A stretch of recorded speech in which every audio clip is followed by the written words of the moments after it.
it's a high pressure place. The kitchen is a high pressure place, and they're shouting at you in Spanish, and they are not going to wait and say, "Oh, she's Indian, she doesn't understand," poor thing. And especially back in the day, Do you know we have an Indian city on her name? you mean Faridabad? Yeah. I have a follow-up question to that. Yeah. Did you see any supernatural thing or a ghost in the evening when you were working?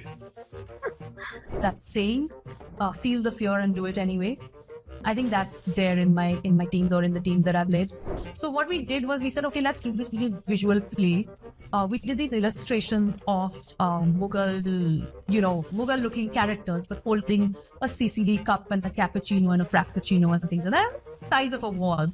So all kinds of visitors to the Taj and to Fatehpur Sikri would take that picture against it. And I think the part that I had the most fun with was the washroom signages for men and women. And I thought, you know what, hey, I'm going to kind of break away from the usual pictogram of man and pictogram of woman. And I did the feet instead. So, like Marwari and Rajasthani men and women, if you just look down and you look at their feet, it's so beautiful. Why iconic women? What's the purpose of doing something only about women? Woman detective from Mumbai. We've had a spiritual coach or teacher. We've had an archaeologist, fitness person, multiple sort of women from different walks of life. But we kind of want to get those stories out of what inspires them. Okay, can we know her story? I forgot her name. So she was Puabi. This was about 4,500 years ago, approximately.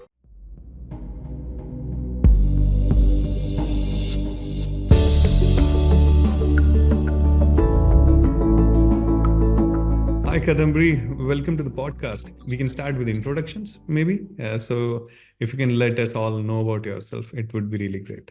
Absolutely. Hi, Sanchit, and thank you so much for having me on this podcast. It's really a pleasure and an honor. So I'm a designer. I've worked in the field of design for about 20 odd years. I went to NID in Ahmedabad. And since then, I've worked in various areas of design. So from print and publication to a little bit of space and wayfinding to the corporate world where I kind of led different corporate teams. And then I founded my own design studio. And I also do a couple of other things in the meantime, which are all related to design in different ways. I live in Bangalore and I'm a very active mom of a 10-year-old. And a cat, and that I think sums up my life, because then after that I don't have time for anything else. So that's what my life is. Yeah, that's an amazing life, right? So many people want to be in that life. So yeah, I mean, when you said that design in so many various factors, I know about you. I know a lot about you when we discussed last time, that all the facets of design that you went into.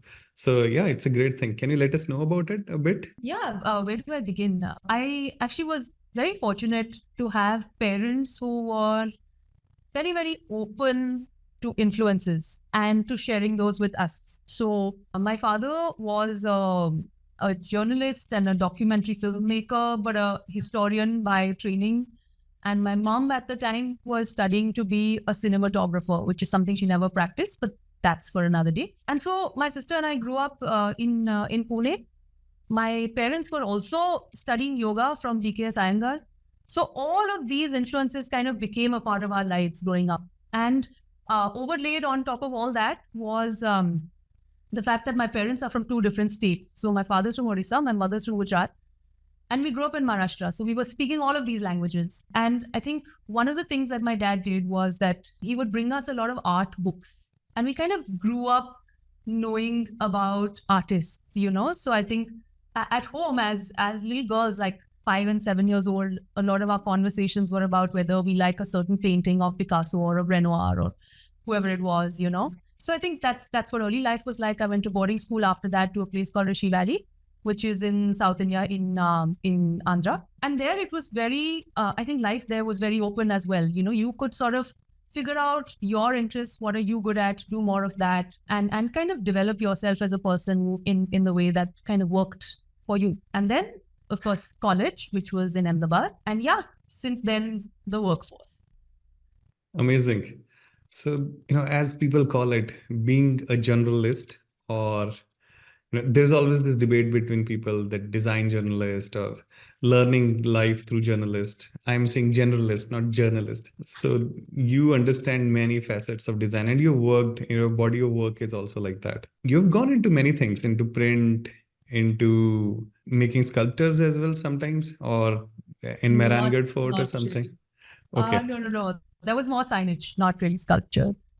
Okay, great. So you got into NID, and what interest did you get from there? Okay, so I went there a little reluctantly because one of the things I really wanted to do was to study languages. So I'd applied to JNU and I'd applied to NIT. In those days, JNU was like the school of languages, very well known, and I got into NID first. So I went to NID and I What would became, it have been if you were in JNU? You must have been in I don't different know. languages. I keep asking myself that question. I think I did learn a couple of other languages later, but I think life as a linguist would have been so amazing. Anyway, Yeah. I mean, I think so, huh? I don't know. But then I would have missed out on design. Yeah. Design is amazing as well. Both of them Yeah. have their perks. We cannot have everything in life. So Absolutely. Yeah. No, you, no, no regrets. No regrets. So yeah, I think with NID, a lot of this, of course, came looking back at NID, right? Because when we were there was a lot of hard work, there was a lot of hustle, there was a lot of realizing that you might have been the person who was good at arts and crafts in school, but when you come to NID, there are people who are so incredibly talented that you're really nothing and nobody. But I think that what I really took away from NID was a lot of reading at the library. There's a wonderful library. It's open for everybody. I remember reading about everything from Magnum photographers and war photographers to architects like Frank Lloyd Wright, Louis Sullivan, who's the father of the modern skyscraper, and he in fact is the guy who coined the term form follows function, which we designers use a lot. So sort of just informing myself about this world of design, and which is very porous, right? Because I just spoke about architects, and there's so much to learn. Also, equally, I learned a lot from my peers and seniors from other disciplines. So, for instance, I was in communication design, and I technically graduated as a graphic designer. But I spent a lot of time with my friends in textile and apparel. You could walk into the ceramic studio or the product design studio or any of these. So I learned so much about how textiles work. What is India's textile heritage, about fashion. So there's so much that kind of opened up for me. It was very, very kind of cross disciplinary in that sense, or animation for that matter. And then getting to know some of the great animators like Silva Shome and some others that we used to talk about in those days, back in the day. So I think with NID, there were two things that happened. One is that it opens your mind, and that is for life. You realize that there's so much you don't know, and you realize that design itself is endlessly vast and fascinating. That's one part of it. And the other is it kind of gives you something that I call creative insecurity. So it's a very good kind of insecurity to have. And I hope that I carry this with me for the rest of my working life. It's very nice to always feel that, yeah, okay, maybe you did a decent job, but it definitely could have been better. There are people out there who are doing amazing, amazing work, and there's no one answer. There are many different ways to look at a problem or to look at a piece that needs a design solution, and then go about trying to find that solution. yeah, it's always great to be humble, and designers are that. Johnny Or Ive, insecure. I don't know, humble or insecure, but yeah, one of them, somewhere there. as in, it's almost the same thing in design, because you know that there are many other people who are best of the best, and you stand among them.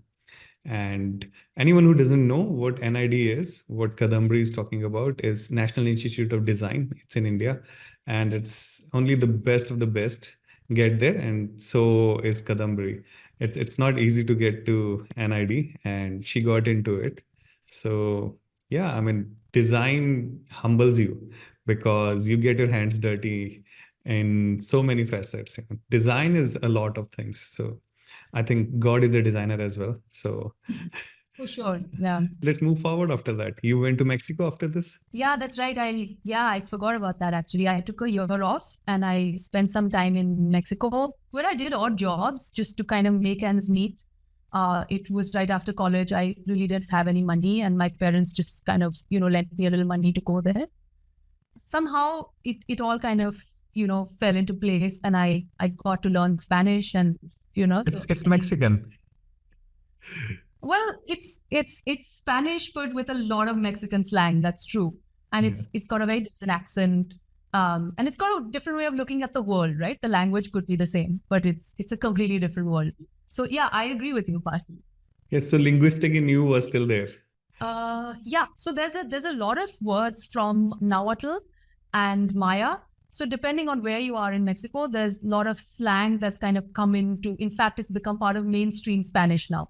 It's sort of like Hindi words that have gone into English, and now they're in the English dictionary. What's a Nahuatl and Maya? These are dialects of Mexican? Yeah, Nahuatl is what the Aztecs used to speak. So Aztecs were ruling in sort of like the central part of Mexico, if I remember correctly now, which is where Mexico City is. So Nahuatl was their language, which is still, it's not a spoken language, but there are a lot of people who know Nahuatl. Amazing. And Maya is their language? Yeah. So the Mayans are in the southern Mexico and then kind of going into Central America. So that was a completely different empire. So they have a different language. They might sound similar to us, but they are completely different. There was a movie which was directed by Mel Gibson. I'm forgetting its name. Apocalypto or something like that. Yeah, Apocalypto. Yeah. Apocalypto or something like that. Yeah. It was on Mayan civilization, right? Was it? Okay. I vaguely remember seeing this movie. Amazing movie. But yeah. Okay. Amazing movie of that time. So yeah, Mel Gibson. I think it was the first time that the Spanish came, right? Like Cortes came or whatever, and then how that civilization started to get taken over, if I'm not wrong. No, the movie was about Mayan civilization, and only in the end, Spanish ship lands there, and that's it. And that was the end. Okay. It was, and that really was the end. So yeah, it was the end. Let's move forward. But at the same time, I have this question: Why did you? I mean, not completed your studies and went there. Why did you take a year off and went there? No, I completed my studies. So I finished NID, and then right after NID, I went to Mexico. But when we graduated, like when we convocated, I was not there to pick up my, for the convocation ceremony, that photograph with all my batchmates. I'm not there but I did convocate, and I got my certificate later. So yeah. Well, you learned graphic design. You can always put yourself with them. That's true. That's true. I haven't done that, but yeah. Amazing. So yeah, and what happened in Mexico? What all you learned? In Mexico, I worked as a freelance illustrator, illustrated for a bunch of magazines and publications. I also learned, I studied Spanish at UNAM, which is the National Autonomous University of Mexico. It's quite a legendary place, and it's had some very, very great, minds who kind of graduated from there. So it was nice to be a tiny part of it for a tiny amount of time, but it was just nice to be a part of it. I also learned about Latin American dictatorships, courses like that, which I don't remember anything much about right now. And then I also worked as a waitress in a very upmarket Uruguayan restaurant. Cool. So that was great, because whatever little Spanish I had learned till then, you had to learn the rest of it really fast and become conversational level in 2 weeks, because it's a high pressure place. A kitchen is a high pressure place, and they're shouting at you in Spanish, and they are not going to wait and say, oh, she's Indian, she doesn't understand, poor thing. And especially back in the day when many of them had never met an Indian person in their lives. So you had to pick it up, and that was great for me, because I learned the language. And then I made some really amazing friends, and we're still connected thanks to Facebook and Instagram, and of course we're in very different corners of the world, so that was great. And then of course all the culture and all the public art, and like the great muralists like Diego Rivera, and sort of getting to know Frida Kahlo, getting to see the architecture in Mexico, stuff like that. Yeah. Amazing. Frida Kahlo is a painter, right? Or was a painter, sorry. Yes. Amazing. Amazing painter. Do you know we have an Indian city on her name? You mean Faridabad? Yeah. I didn't know that was named after her, Sanchit. I always thought so, but okay, I'm sorry if I'm mistaken. Okay, so being a waitress must have given you a life lesson as well, that how to work in high pressure situations. It must be quite a learning there. Yeah, it was amazing in so many ways. Also because I knew that maybe this is the first and last time in my life that I'm going to work as a waitress. And I think there was there was something very nice about doing that job, because you realize what life is like from a very different perspective that many of us are never going to get to see. Because in India, I think our society is kind of so stratified, right? Those of us who are kind of going to go and get an education and be sort of like English speaking urban Indians are most likely not going to have these experiences. And I think for me, the takeaway is I hope that my son can experience something like this at some point in his life, where you're doing a job, you're on your toes the whole day for like 8 or 9 hours, and you have to do a good job. You whatever you're doing, you have to do it well. Nobody cares that you're a designer from NID and that you come from India, that you don't speak Spanish. Nobody cares. You got to do it well. And I think that was an amazing learning. And then hanging out with all the other waiters and waitresses in the evenings and at the end of the day, and, sort of going to the places that they go to for their beers and their idea of a good time after work. And, it was very eye-opening. Amazing. I always have this thing that I always wanted to ask this question from someone who was waiting, that do you eat the same food from the restaurant every day, or is it something else? Yeah, so I actually was vegetarian, and that was very difficult because Or are you still? yeah, I'm pescatarian now, but I can't call myself a vegetarian. What's that? So I eat fish and prawn now. Oh, okay. Yeah. So I was vegetarian, but yes, you do. So at the end of the day, you typically have, like, I would finish my shift, have my meal at the restaurant, and then go home. So that's how it. Yeah, it was really good food. Like, it was amazing. Amazing. Yeah, Vrinda, are you there? You wanted to ask some questions. It's a great conversation, first of all. Kadambari, I wanted to know that, you run a design company also, right? So while, your role at NID, like, was there any project, you were really inspired by, which actually, inspired you to start your own company? Or like, there were any challenges that you faced during that project? I don't know if there's a direct correlation between NID, which was a couple of decades ago, and kind of my design studio today. But I will say that in terms of facing challenges, yes, I faced a lot of challenges. And they were mostly around this feeling that you're just not good enough, that maybe you need to work harder, or maybe I used to keep telling myself, maybe I'm in the wrong place, I should have gone and studied languages. So there's all that self-doubt that just kind of kept on and on happening. And it followed me not just at NID, but into my working years. And, maybe some residual parts of it still remain today in a very good way, like what I call creative insecurity, right? So I think, I think NID teaches you humility because everyone around you is just so good. And that's something that, that is not easy to forget. And I hope I never do. Do you have imposter syndrome now as well? Yeah, full on. I have it big time. Yes. But like, I don't want to talk about that more, but yes, I have it. I accept and I own it. Yeah, I think, I've talked to many people who are quite good in their work. They almost all of them have imposter syndrome. Yeah. You think there's a correlation? I think so. But that also means that I am not good at my work because I don't have any. I think I'm the best in what I do. Okay. So that's scary and that's laughable as well. But I don't have an imposter syndrome. Vrinda, do you have imposter syndrome? I am not sure. I think I've not experienced it yet. So, okay, full of confidence, Vrinda. So Yeah, I think so, yeah. I think my meditation helps me with that. no, meditation I think gets you into imposter syndrome, but okay. No, I don't. I doubt that. Okay. Yeah. Yeah, Kadambari, you worked with, then you came to India and then your journey started into working with brands. I mean, you were working in Cafe Coffee Day. You were making something for them. Yeah. So that was, of course, far more recently. So I did a whole bunch of other things before working with Coffee Day. So I was there, a creative director. And I think what I started to do was to just look at the cafes and go there and experience the cafes, So when I came in, I was told that it's a youth brand, and that's sort of like the accepted positioning. And, when you look at what is a youth brand, what they had down in the sort of like as a positioning deck was that it's for 18 to 24 years old. But, going to the CCDs, what I started to see is that it really wasn't about age. It was much more about behavior.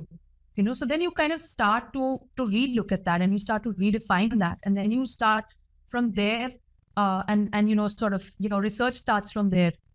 When you look at people's needs and why people are going and what are their behaviors and what are they looking for in a place, then you start to kind of inform yourself about, therefore, from here, how can we evolve, and where can we take the cafes, where can we take the space branding of the cafes or whatever it is, and where can we move it from here?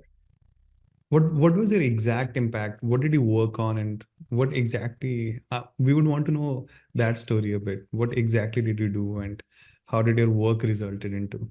Yeah, so I think, starting from here, what I started to do was to, and I had a really fantastic design team, and we all kind of worked very closely together, a small team, but a very efficient, hardworking, talented team, and some of them are still really good friends of mine today as well. Small as in, what was the number of the team? We were anything between 7 and 11, like that, That's a good number. So, yeah. So one of the things that we started to do was to look at what kind of space branding did we want for the cafes, So I think earlier when I came in, social media was still a young thing, it was still fairly recent. And there was a lot of pictures of people from that age group kind of having a good time, things like that. There was a lot more color also, I think, as a result of it being for a younger audience.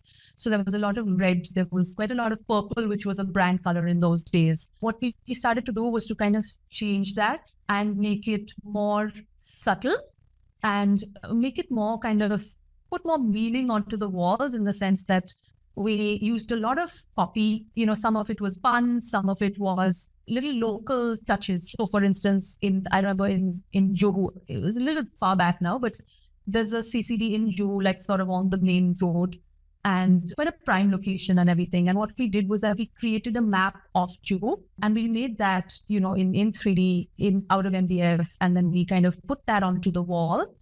And we had this cup of coffee that kind of is pouring. So the cup is sort of tilted like that, and then the coffee is sort of pouring down the streets of Juhu.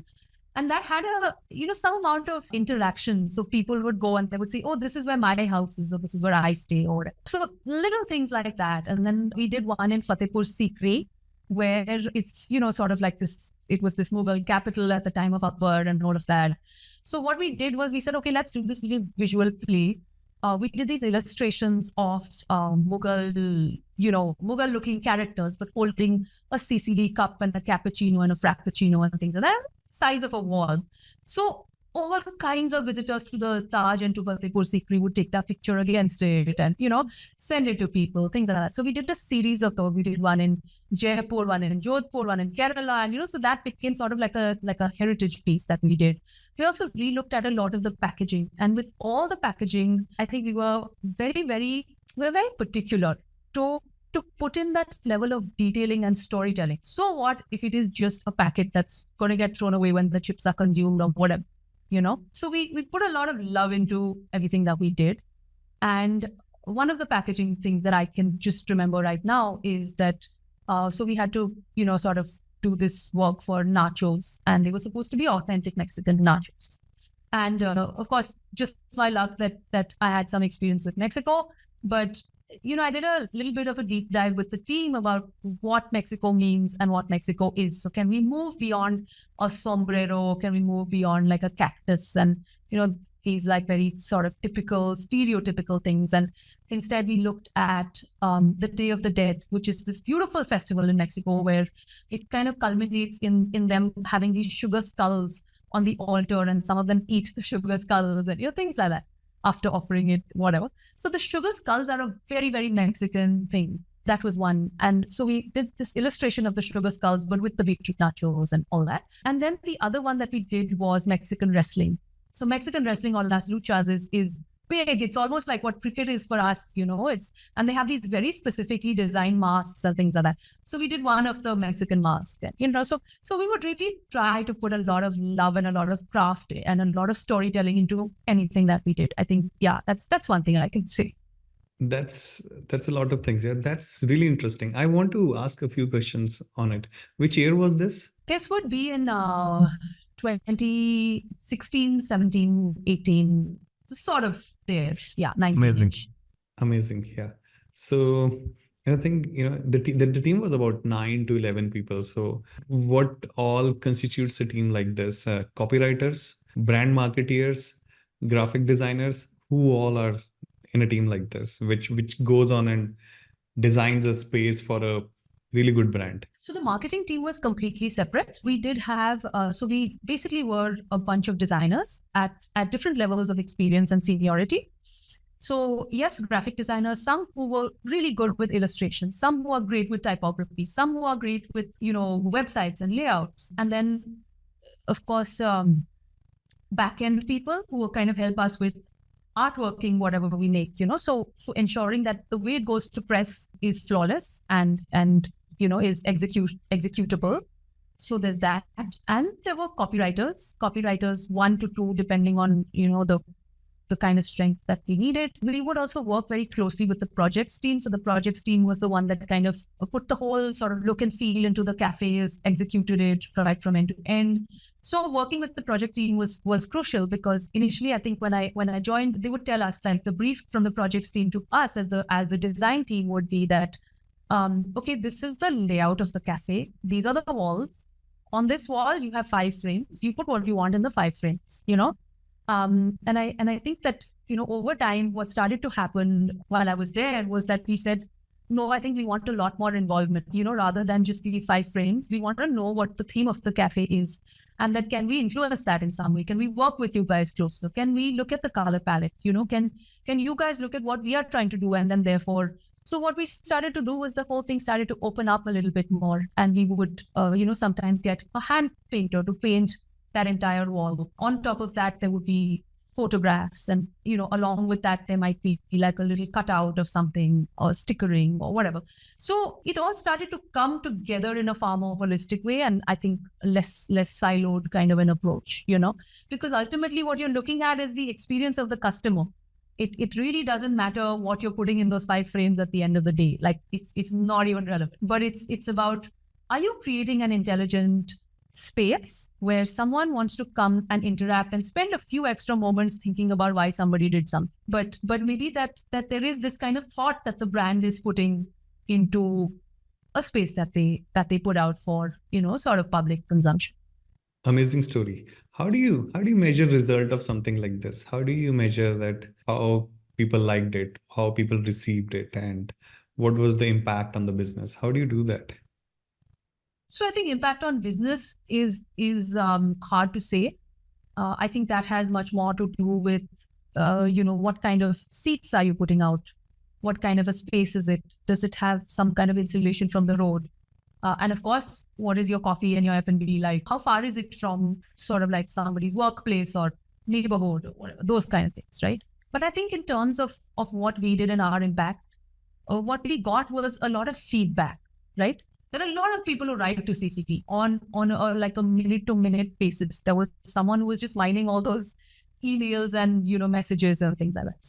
So I think from that, we got to know a lot about how people were interacting with the space and how people were appreciating the fact that there was kind of a little bit of storytelling coming into the space, a little bit of even the color palettes. When the color palettes changed, it kind of became a lot more sort of natural. There was exposed concrete and, wood and things like that. I think all of that also kind of added to that vibe of it being just feeling sort of more global and feeling more aspirational. I think that's the word.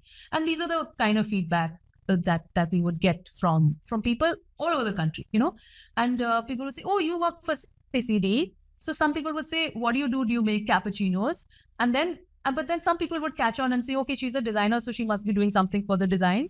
And then they would tell me stuff like, oh, you know what? While driving up to Ooty after Bandipur, we stopped in a small CCD on the left-hand side, and this is what we saw. Was that done by you? So these connects were really beautiful, or to say that, my son loves that popcorn. Oh, I didn't know you had designed it. Things like that. I think, because it's such a nationwide brand, right? It was such a well-loved brand. I think that feeling is very intangible and it's very hard to quantify, but it was an amazing feeling to kind of work with a brand like that. And also a brand where the top management was not only people who believed in giving everybody that creative freedom, but they were just such wonderful and are such wonderful human beings. I think that was really, really a blessing. It's a huge satisfaction once you work on something and it's used by so many people and loved by so many people. We have created so many pieces like that, and sometimes we can show that, sometimes things are under NDA because we work for some Western companies. And maybe you know, maybe you don't know this, but we made Swiggy. So we were the first ones who I did not know Harsha, that. yeah, Harsha and his team came to us and they said, guys, we chose you as our team and just work on this idea that we have. And when they were coming with ideas, I was thinking that maybe this would work, maybe this would not. How would India perceive it? And Wow. we had very good working relationship with the team, Swiggy team at that time.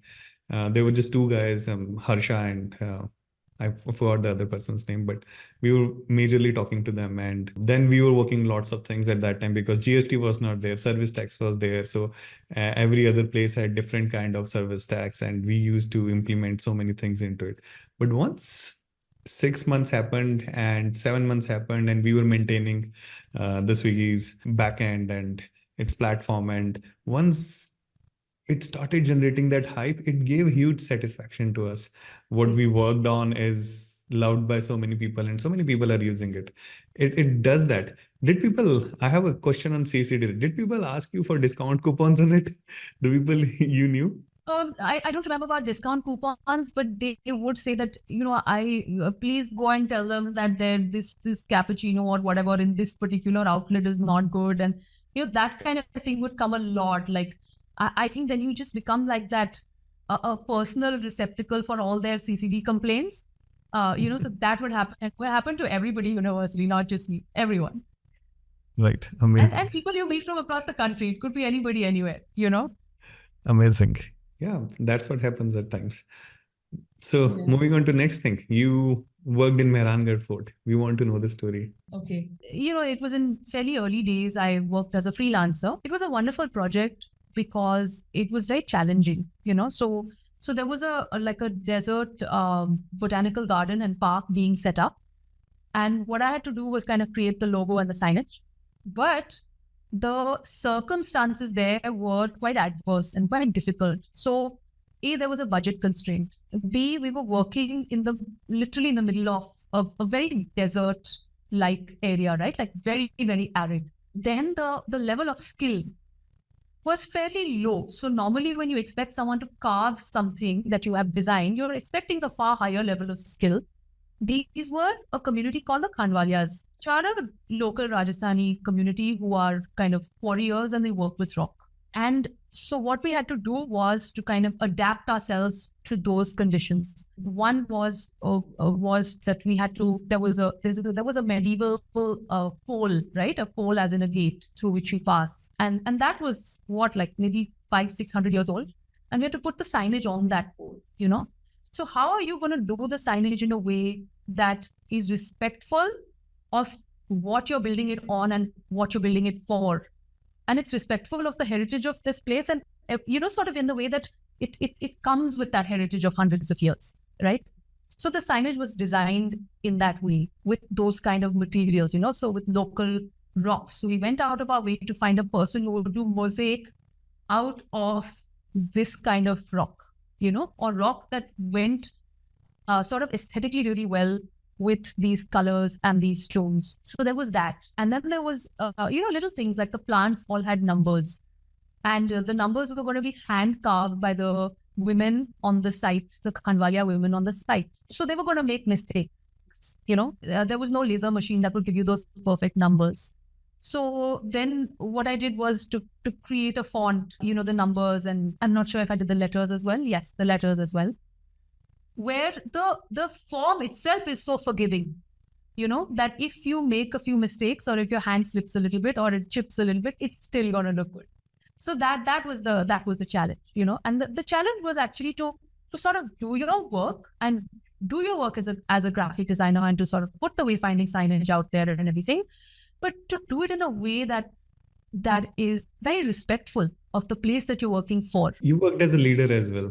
I mean, you looked after your team as well. Yes. So I was sort of like the graphic designer on the team, And I think here it was about how you can blend in, into the environment and the surroundings.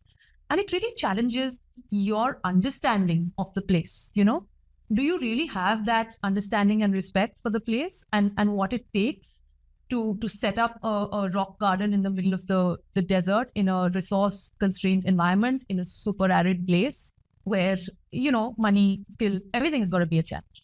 So actually that project taught me a lot, again, in terms of other things in life as well as in design. It's always like that, And I think the part that I had the most fun with was the washroom signages for men and women.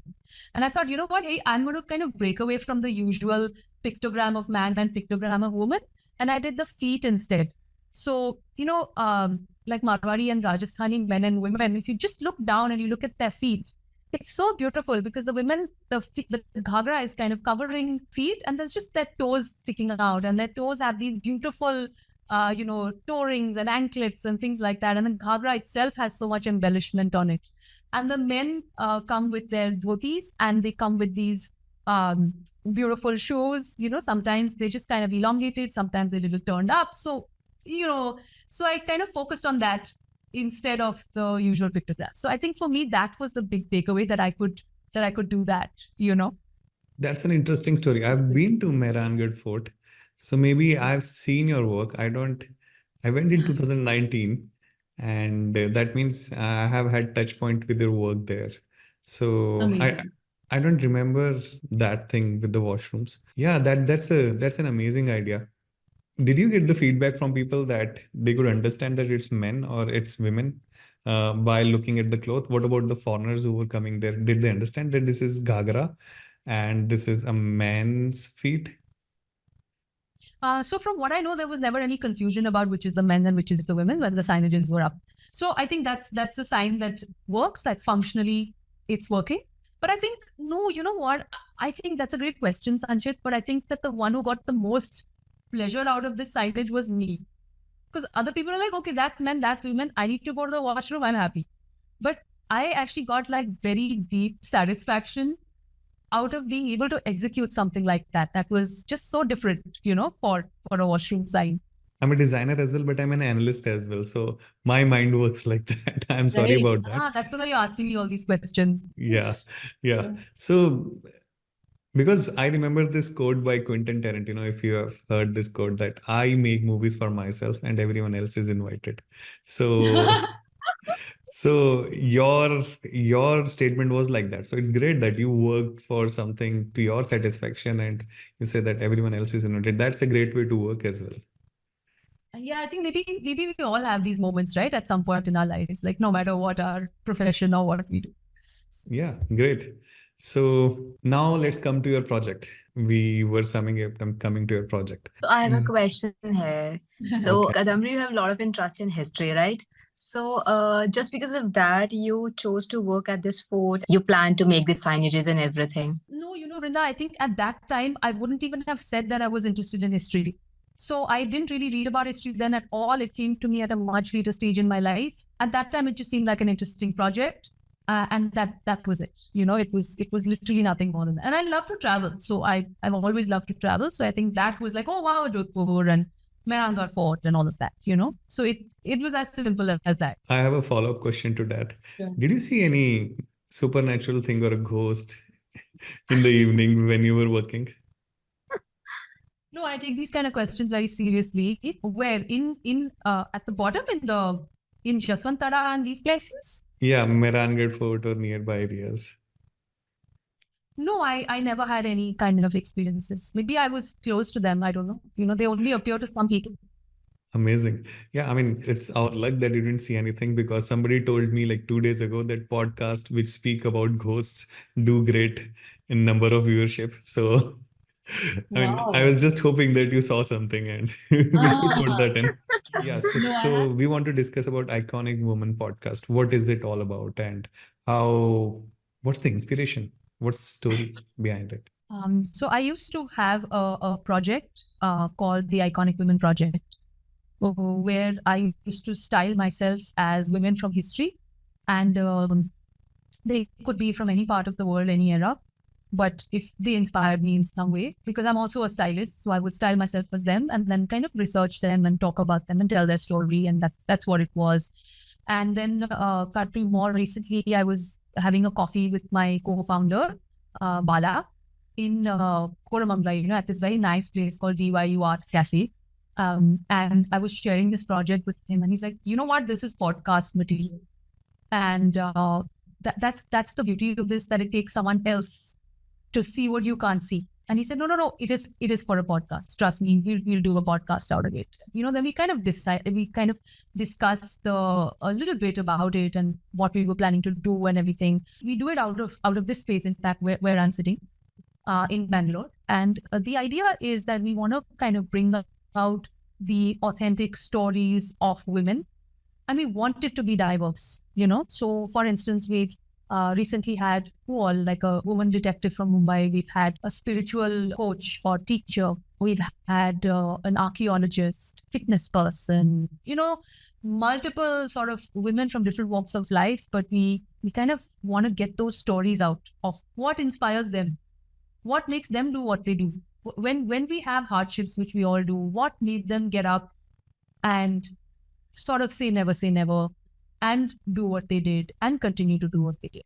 So I think those are the stories that are, for me personally, that super, super inspiring. And I do believe that that's for everyone, and especially women. At the end of the podcast, one of the things we do, just to kind of link it to Iconic Women Project, is that, as part of the conversation and hosting, I ask her, who is the woman who inspires you?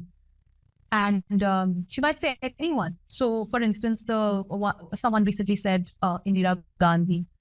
Why Indira Gandhi? Because according to her, she said, well, she really knew how to handle herself, and running the country, losing your son, handling a family, all of this at the same time, sort of navigating politics and yet never losing your dignity. Not easy to do.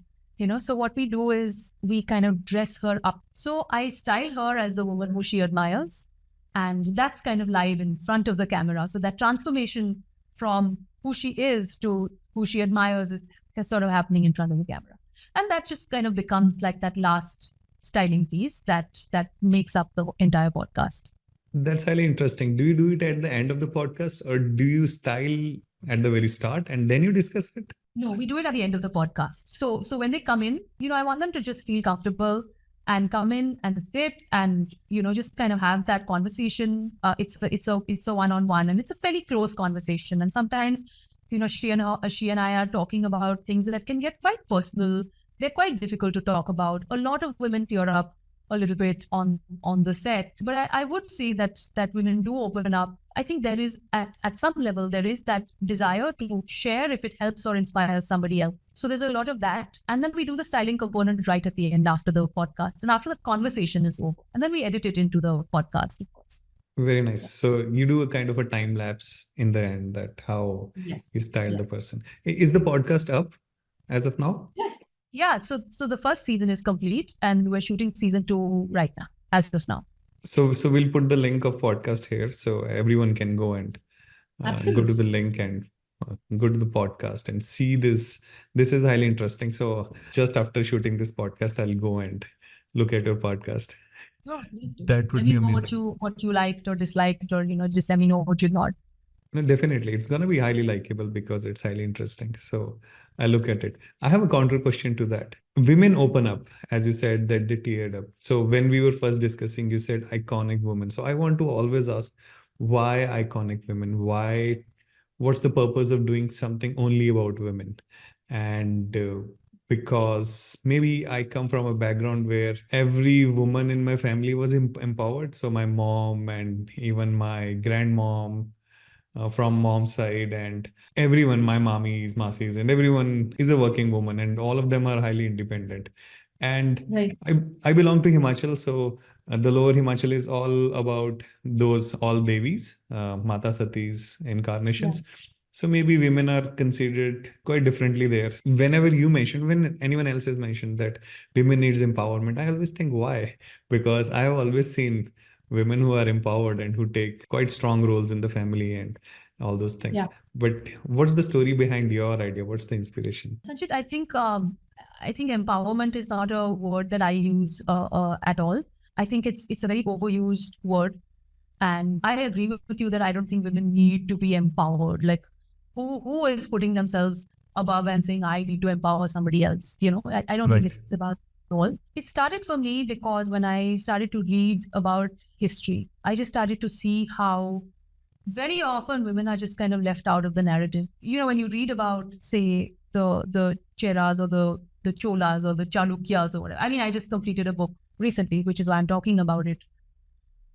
I had to look through the entire 500 pages of that book, and I actually sat and underlined where women have been mentioned in that book. And there's barely anything, There are maybe 3 women who have been highlighted in a book that spans about 500 years of history. Okay. And this is just one book. And of course, this is across the world, right? When you look at world history, where do you hear about a woman who made a significant impact? And it's not that they were not there. It's not that they didn't make those impacts. It's just that for some reason, these narratives are left out of history and they're not talked about, And I won't speculate here as to why. I think that's a far longer conversation. But History was written by men for men. So maybe that's the reason. yeah, I just thought that it's nice to kind of tell these stories because I didn't know about them myself, It was just, I think for me that was the starting point, that why not? And then when you look at conversations happening today, you look at podcasts today, so we did a little bit of research in terms of all of that, and just felt that it could be a great platform to create if we are able to kind of bring out those authentic stories, if we're able to pull off good production, if we are able, to kind of to invite the right women on our podcast.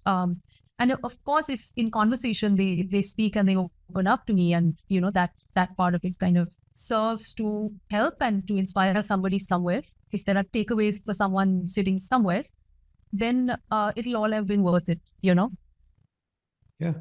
So Rani Lakshmi Bai, we have had many iconic women in India. And I remember you talked about a Sumerian queen. Can we know her story? I forgot her name. So she was Puabi. Her name was Puabi. Puabi. Yeah. So she was Mesopotamian.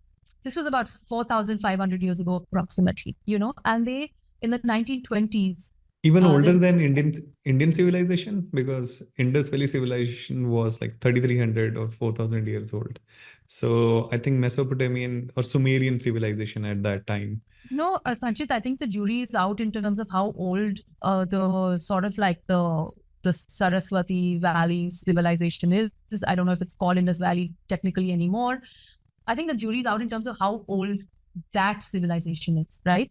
So I'm really not sure, but yeah, this is dated to about 4,500 years ago.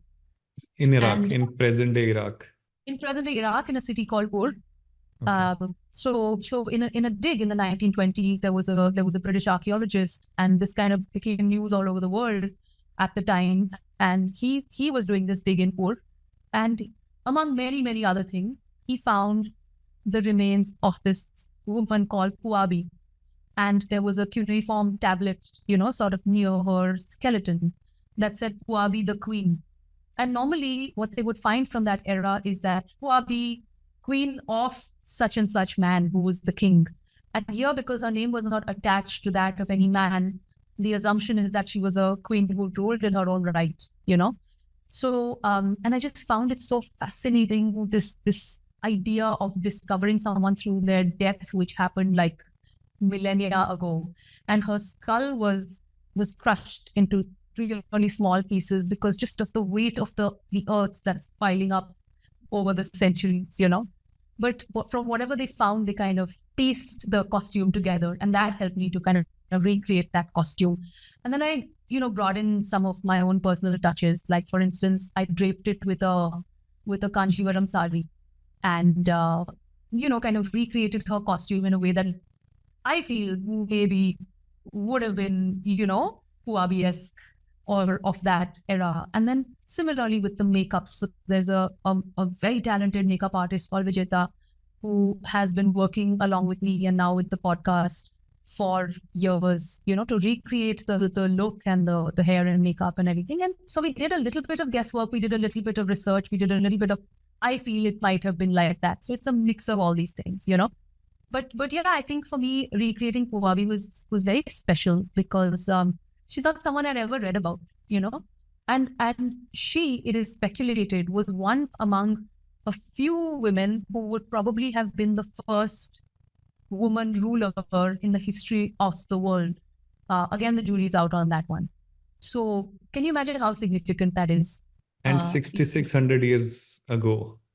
So yeah, I mean, even at that time, I read this book, Sapiens, maybe you have as well, Noah Harari, and how he talks about how to move forward and how civilization came into being, how Sapiens killed Neanderthals who were Neanderthals were very powerful and more aggressive and than Sapiens, but our older generations even killed that human species, and how societies came into being and how religions came into being and how all those narratives got built and how humans evolved over a longer period of time.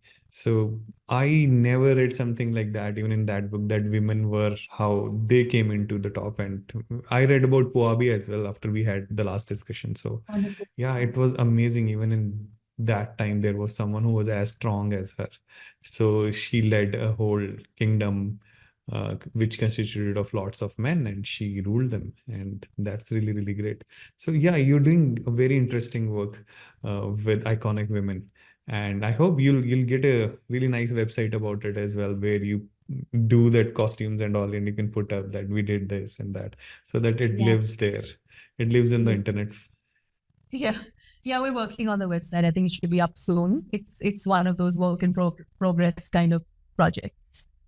Amazing.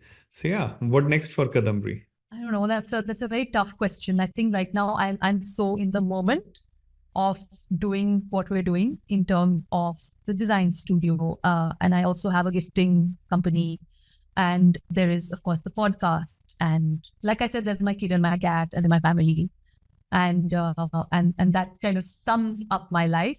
In terms of what next, I'll have a think, Sanchit, and I'll get back to you on this one. Amazing. I really can answer. Amazing. Vrinda? We have talked lot about design and the lot about styling and everything. As a marketer, when I make branding strategies, what strategy would stand out? I understand it. So being a designer, I really want to understand, like, how do you define design? Like, according to you, what is a good design? From how I look at it, okay? Yeah. I think that design and culture are kind of impossible to separate from one another. When I look at design, I think, is it curious about, has it taken into consideration the kind of culture and the kind of environment, the kind of context we're designing for? And I think then there is the entire process, like, are we following that process of design? And therefore, are we arriving at something where, we start out without any preconceived notions about it? We don't know where it's going to lead us, and then we kind of follow that process where we go and we inquire, we build insight, then we start our exploration, we start to iterate, and then we kind of come a little closer to what that final design is going to be.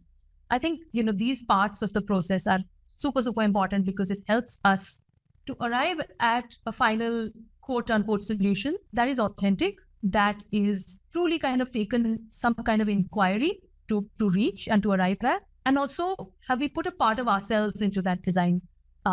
So is there something that I loved along the journey, which is reflected in that design? So have we kind of looked at the entire context of this place? Like, for instance, if we take Rautoda, or, since we talked about it, have we looked at who and what we're designing for and why we're designing? And therefore, have all our answers come from there? Or has it come from somewhere else?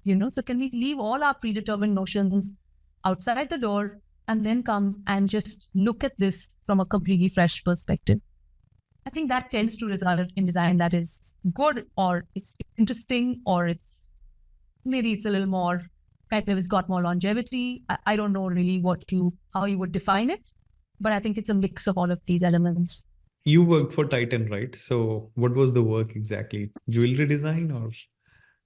No, I'm not a jewelry designer. That's very specific, and Titan has wonderful jewelry designers. I basically handled the brand experience for a brand called Zoya, which is a luxury jewelry brand. And luxury was quite new to me then, I didn't come from that mindset and I didn't really understand it. And I would in fact think it's not even fair to sort of price something, anything, not just jewelry, but anything in that luxury sort of category. It's to kind of price it at where it's priced at.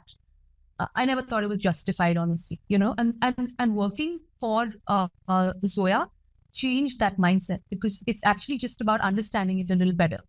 And it's about understanding the level of art and craftsmanship and sort of fineness that goes into every single detail of building that brand that makes it what it is, and that's what creates luxury finally, because you're creating many levels of experience for the consumer or for the client, and then you're building a very specific story. And you're building a very specific world. So that's what it was. I have a question about that, because most of the times when I've seen luxury brands, I feel that I don't know why they are so costly. So a Rolex watch, I think they make kind of limited edition. They know that we are going to put only these and this much number of watches a year, and people would line up and people would say that, okay, no, I want my Rolex watch so I can wait for 3 months. And Right. they are like amazingly designed watches, but Yeah. they're not something which is like highly extraordinary. But I feel how luxury works is that they create that sense of greatness, because humans always want to be, seen greater, and sense of showing a signal to other people that, okay, we have a Rolex, I have a Rolex watch. And I think it's that scarcity in luxury which increases their prices. So I've always thought about that. Yeah. You mentioned a very different experience. So what exactly is luxury according to you? I think it's actually far more nuanced, So I think I went in with the exact same mindset that what you're talking about, it's not that great. Why does it cost so many times more? Is it just to signal to people that you can afford a Rolex or whatever it is? I think that is definitely a part of it, and we can't deny that. But I think there is a lot of, when you look at how luxury brands work from the inside out, right? It was beautiful to see the level of consistency that we had to meet for Zoya. And I've only worked with one, right? And I mean like a proper luxury brand. I don't mean bridge to luxury. I don't mean premium aspiration. I mean like proper luxury. So it was really beautiful to see the level of detail that it takes to sort of match that Zoya world, what we were creating as the Zoya world. And it started with, who is the Zoya woman? How do you understand her in terms of the journey of her life? Not just whether she can afford it or she can't afford it, but there is a journey that her life has taken. So we looked at it from that point of view. We also kind of then from there started to create that world of who she is and what she embodies. So, so for instance, one of the things that we said is that she has an Indian soul. She's a global citizen with an Indian soul.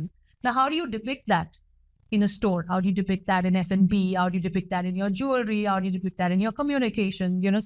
So it's all of these things that then kind of start to trickle down. And with luxury, there's also so much craft that needs to come in. So there's a lot of precision that is required. It's a very tight sandboxing, There's a lot of things that won't work because they're outside that sandbox of what will fit into a luxury brand's world. So I think from a design point of view and from an experience building point of view, it really taught me an immense amount. And I worked with the head of business, who's very, very determined lady called Amanpreet Aluwalia. And she is one of the people who's kind of like very instrumental in building Zoya out in all of these details. So if you see how Zoya is growing over the years, a lot of that can be attributed to her. So I learned a lot. And I think what I'm grateful for is that learning. I might never go back and buy a necklace for 25 lakhs, even if one day I can afford it.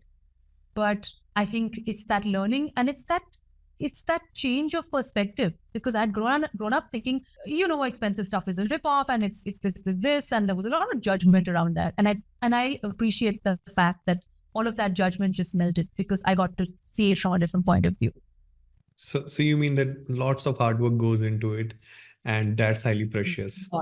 A lot of love goes into it. There are people who are passionately sitting and crafting those Rolex watches.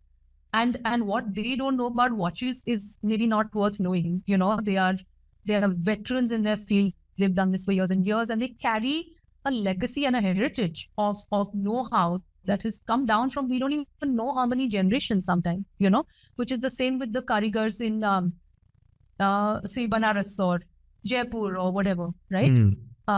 We really have to appreciate that. And we have to appreciate the fact that is alive also, because there are brands who propagate this, who work with crafts like this, and then there are people who can afford to buy it. Because without any of these people, these things might stop existing, Yeah, I have a small story to share there. I went to Banaras and I went with my mom and mommy, and we are in Banaras, they both wanted to see silk and sari shops. And we went to this place where these people were like making saris as well. And they were handcrafting it. What I found out was that these people take immense pride in their work, immense pride. And these were like really old people who were making it by hand, and they said that new generation doesn't know much because they are making it in a ready-made factory kind of setup. There are very few people left who make it that authentically and that precisely by hand. But I really loved their determination, because these guys were working from 40 years, 50 years in making those amazing level of finesse in their work. And when you see these things, Sanchit, then maybe sometimes you can understand why a sari costs 30 or 40 or 50,000 rupees, and or why a Kashmiri shawl can cost in lakhs if it's like a beautiful pashmina or whatever. So I think that appreciation is Yeah, it should. I felt that it should cost more, because these people should be paid handsomely than the factories, than the factories. And that reminded me of a short story which someone told me, that there were two people who were working, and they both were masons, and they were making a wall. So a Britisher went to them, and this is a story of India. Maybe it was a real story. So, and he went to them and he asked a person that, what are you making? And he said that, I'm making a wall. And he was laying bricks and doing it. I'm making a wall, and he mentioned that it's going to be 50 feet and in width, and it's going to be 10 feet high, and it's going to have these many bricks approximately, and this and that, told very precisely. And then he asked the another guy who was working on the backside of him. He said, what are you building? And he said, I'm building a temple. So that wall was for a temple. So one guy was feeling that he was being very technical, and other guy was working with lots of heart. So this guy mentioned that the one who said, I am building a temple, made an amazing wall as compared to the other person. So it's like taking immense pride in your work, and that's very important. And that's the reason these guys should be paid handsomely. These things should be having more price to it.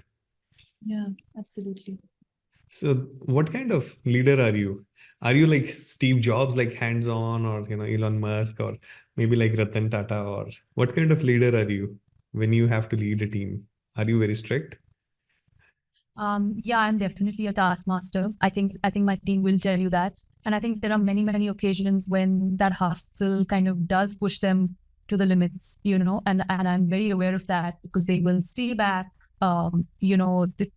There are a lot of sort of going home late, that sort of thing happens a lot. I think the other thing that they would also tell you on a more positive side is that creatively and in terms of experience, in terms of confidence, they do grow, because very often, people in my team, I found when they come in and there's a confidence deficit. I don't know if I can handle this or I can't, I feel like as time progresses, I see that person kind of taking up more and more sort of challenging work. And, there's that saying, feel the fear and do it anyway. I think that's something that is there in my teams, or in the teams that I've led, because it's only when you do it is when you realize that, yes, I'm actually way better than I thought I was like 2 weeks ago. And that can only grow, and that can only accumulate as you go, over the years with experience and also with your self-confidence. So I think there's that. It's very important to be demanding of that perfect finesse, of that quality from your team. And these people who were making Banarsi sarees, their managers wanted amazing, immaculate design out of it. So that's how these people shaped on to become so amazing in their work. If you lose a team and say that, okay, you all have freedom, you all can work according to your time and this and that, and nobody would become greater. It would become a company of midgets, and that would not be that good. So yeah, I mean, that strictness should be there. Ultimately, when I work with my team, sometimes some people get frustrated as well, that when I tell them that I wanted this design to feel like this, and what you have made is completely opposite of that. And then they go and then they work a lot, and when the final result is there, and when you'll come here, I'll show you the difference between designs. And once that final result is in, they say that we are proud of ourselves. Yeah, it's always great to be burned out than be bored. So you become great once you get your hands dirtier, and one who gets their hand dirtiest becomes the best. I think that, Sanchit, to your point that they don't tell you that they're proud of you, I think somewhere they do feel it. You work on very fast-paced projects, and at the same time, you work on projects which may have time. How do you go deep into it with your team? Yeah. I think with very fast-paced projects, unfortunately, there's the limit to how deep you can go into how you want to think it through. It sometimes becomes about, yes, this is the basic idea, it works, and then we directly go into execution. Not the favorite kind of project of any designer. I'm willing to speak for others as well. It's when you can really sort of get your teeth into starting to think about a project and then approach it from different directions, look at which way you want to take it, explore, iterate on those explorations, and then slowly start to get to more and more refined stages of the design. I think that is a lot of satisfaction. And that is where I feel there's also a lot of learning, for the team. So for instance, in the first kind of project, yes, there is learning in terms of how to work faster, work better, work more efficiently, put out neater, cleaner work. And timelines are super important, right? But it's the second kind of project where they will learn something about themselves, about, the world, about the situation and the context for which they are designing.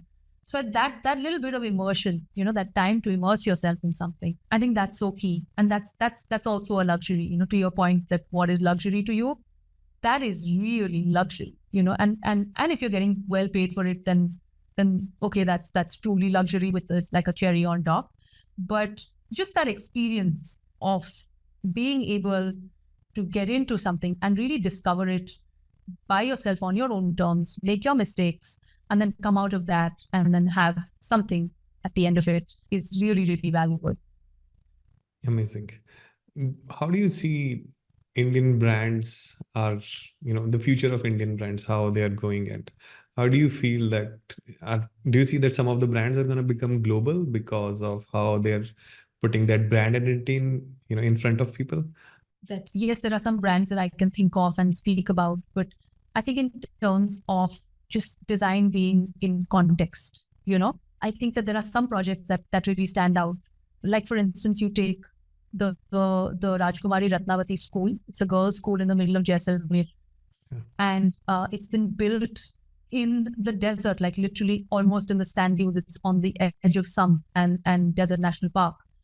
And the way that it's been done is just, I just have nothing but admiration and awe for it. It's a project I would have absolutely loved to have been a part of. So not only did they start with all of these challenges, but when they got the architect, Diana Kellogg, to come and have a look, what she discovered was that the best material was not concrete, it was not brick, it was not any of those things. It was the local yellow Jaisalmer stone, which was everywhere, and then kind of starting to work with that, they built this, it's in the shape of an ellipse, and the ellipse is kind of facing the direction of the wind. So the hot wind kind of comes right at the ellipse. And the way that the building and the jalis inside and all of that redirect the wind or the breeze is that it kind of comes in much cooler into the rooms. So at 48, 50 degrees of heat, this is a non-air conditioned building and it's made for underprivileged girls. And this is in an area, mind you, where people very often do not even think about sending their daughters to school. So there's all of this. And when you look at the building, there's a couple of things that really struck me. I don't know if that's what the architect intended, but the first thing that struck me is that, oh my God, it's just kind of this circular building with sort of like these Spherical. very yeah, I mean it's elliptical, but it's got these sort of very geometric sort of vertical shapes that reminded me of the Chaussat Yogini temples, and in ancient India, the temples that were to the yoginis were always circular, and on the inside they were open, which is exactly what this building is. So there's an open courtyard exposed, and there is this elliptical building. And I thought, my God, this is a school for girls.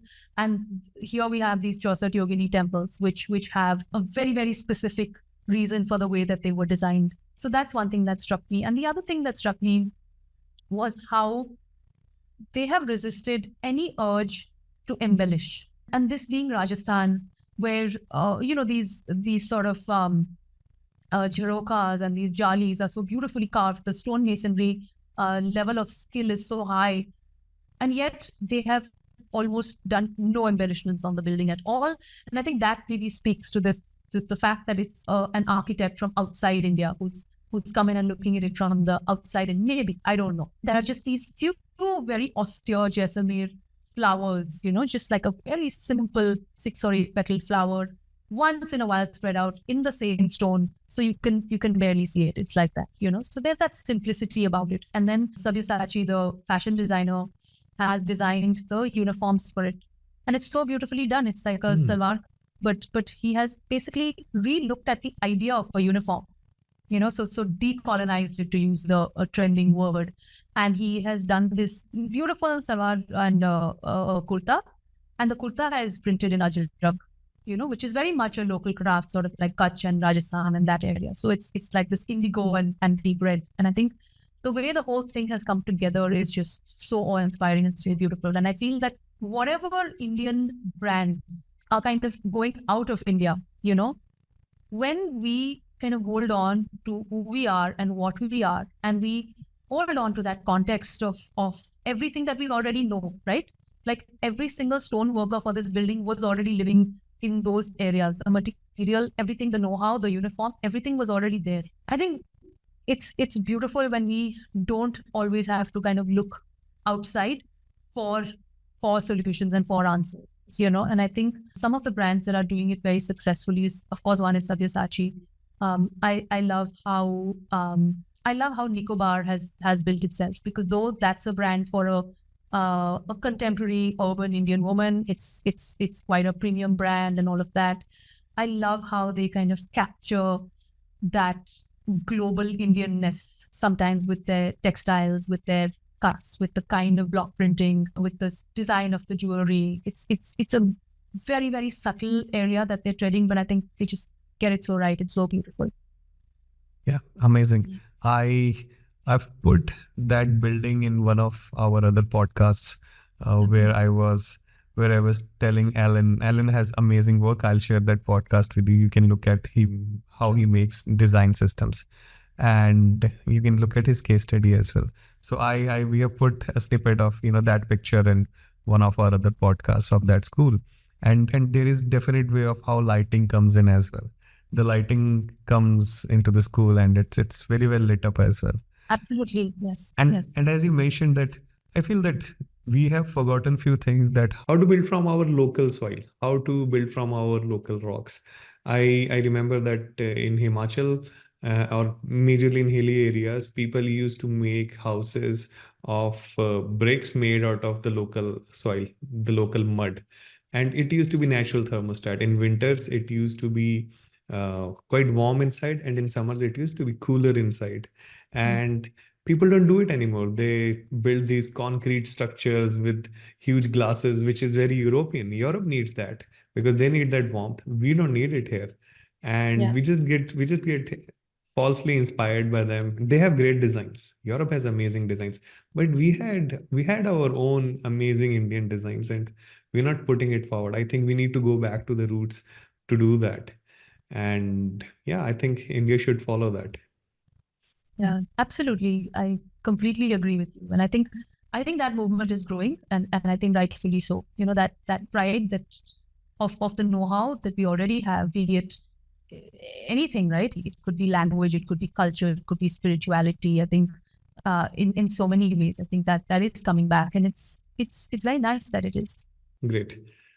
Any words for people who are just coming up into this field of design? Yeah, I think advice for anybody who is getting into design now and starting to practice or studying, I would say that be patient, get good at your craft, because design is also about just the craft. Sometimes it's just about learning a software or getting your lines right, or, sort of getting your line quality good, or being able to make whatever, like geometric shapes perfectly. That's a process that we very often don't have patience with. And I'm speaking from experience because I was one of those slightly bad students. So I think one is to just kind of work away at your craft. And that takes rigor, that takes time, it takes doing, it takes many, many hours of what you feel is mindless work, but it's going into some muscle memory somewhere, and it's going to pay off. The other thing that I sadly see a lot of designers not doing is reading. So I feel like designers, I don't know, is it an aversion to the written word? Is it a dissociation from it? I don't know, but I would say that as designers, read as much as you can, and read books that have actually nothing to do with design as well. I mean, I'm saying that also because when it comes to design, I don't read much. I read about several other things, but read super, super widely, be interested in what's around you, be curious, and then, try to want to know more about it. It could be very simple. It could be visit to Hampi with your family, or like a temple, or it could be anything. It could be a visit to the sand dunes in Rajasthan. But what can we learn from any of these things, and how can we contextualize? Because that is when I think things start to really come back at you. Like your mental scrapbook starts to become fuller and fuller and fuller, that whatever situation you're in, and you can find references, you can find context, you can inspire somebody who's in your team. You can build yourself as a designer by saying, yes, you know what, I don't know what style I'm going to employ for, I don't know, doing this whatever particular work, but I saw something somewhere when I was traveling which inspired me, and I'm going to find out a little more about that and see how I can make these two things meet and bring things together. So I think that thing of building context is really important. And I think reading helps with a lot of that. I would also say teach. When you have a certain level of experience, please go back and please, give back to the design community. So try and make time for that. It's busy. We live busy lives, and it's not, we don't do it for money or anything like that. But try and go back and do that. And I think lastly, I would say to this particular generation that mental health is important. Yes, look after your mental health, but I see so much fragility, and I see that Gen Z breaks down mentally so fast. Yes, it does. Yeah, a little bit of rigor and a little bit of kicking your own ass. I think maybe this is a solution. Like we as so I'm what's called technically a geriatric millennial, born between 80 and 85. We got our asses kicked so much by our parents, by our relatives, by our teachers, by our grandparents. Like we got compared. We were told in front of the whole family that we're good for nothing. So, like, it actually built us up, and I think that's what's missing in Gen Z right now. Maybe one of the things, they're much more empathetic than we ever were, but at the same time, there's a lot of fragility. Yeah, very aptly put. I've felt the same thing with Gen Z. I mean, we even got our asses kicked by our clients as well. But Gen Z cannot listen from the clients. They are like, we were right in this. How come they are telling us this? And we tell that they're clients. They know their business much more than we do because they face the customers. Yeah, I mean, and very rightly, I think a lot of it is because of overdoing social media and over getting the knowledge than the right knowledge, because our mind is not unlimited. Our mind is limited. Our brain can have only that much power. We are not Lucy. Our brain can have a limited kind of power. So keep it filled with the right stuff, and that's very, very important. And Yeah, do not true. overfill yourself with too much of content, because, and you very rightly said that read books, and there might be only 20-30 books that are great, and many people say that go and read 20 books a year and do this, do that, and Bill Gates and all of the likes have put it, they read a lot, which is good, but you don't get so much out of all those books. You become a master of few books only, and those would give you like really good things. And I was hearing this conversation which happened between Joe Rogan and Naval Ravikant. And in that, Naval Ravikant said this same famous thing which Joe Rogan mentioned as well, which was like people used to go to lectures first. And then they were like, just give us books only. Because lectures means you would discuss and you would throw out ideas, and then you'll understand out of it, which our rishis used to do in the Gurukuls. And then people said that make it books, make it easier for us. And then those books became blog posts, and those blog posts became tweets. And now people say that they don't even need to read tweets, they already know everything. So that's the conclusion they went to, that people think that they know a lot while they don't have, they've gotten their hands dirty, they don't have practical experience in anything. Yeah, so get your hands dirty, which is the most important thing. Absolutely, yeah. And make mistakes and fail. It's okay to fail, it's okay to do things wrong. It's okay to be terrible at some things. Maybe you get better at some. I don't know. Maybe you realize that you're bad at something, Everything is learning. It's okay. Yeah, it's okay. Be strong. That's the ultimate thing. Be strong. Yeah, that's true. Yeah. That's advice I'm giving myself every day. But yes, also to Gen Z and anyone else.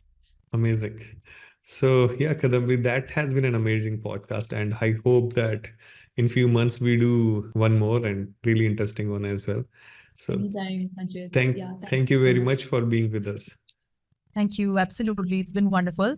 I think you really kind of think back to a lot of things and, sort of some areas where I haven't been in years. So it was wonderful to kind of pull that out and talk about it and hopefully make some sense. It does make a lot of sense, and many people would hear this out and they'll know the real Kadambari, how she went into things and how she gotten so many experiences. I have a different take on it. I've seen many people who are generalists who have gotten their hands into so many things and then came out to do something. And I've seen some people who are specialists. So you have done very varied kind of things, and that has given you knowledge to do so many things. And I do it at times as well, but I might say that I'm specialist in one, and I read other things and I bring them back to my work. As you said, go on a trip to Hampi with your family. So that's kind of an experience that you can maybe bring into your work, especially in design or programming as well. You know how lines are made and how cues are made, and if you can change the logic as well. And yeah, that those are the experience people need to have. But at the same time, I've seen many specialists. One of my favorite fascination is to look at Japanese carpenters, the wood makers.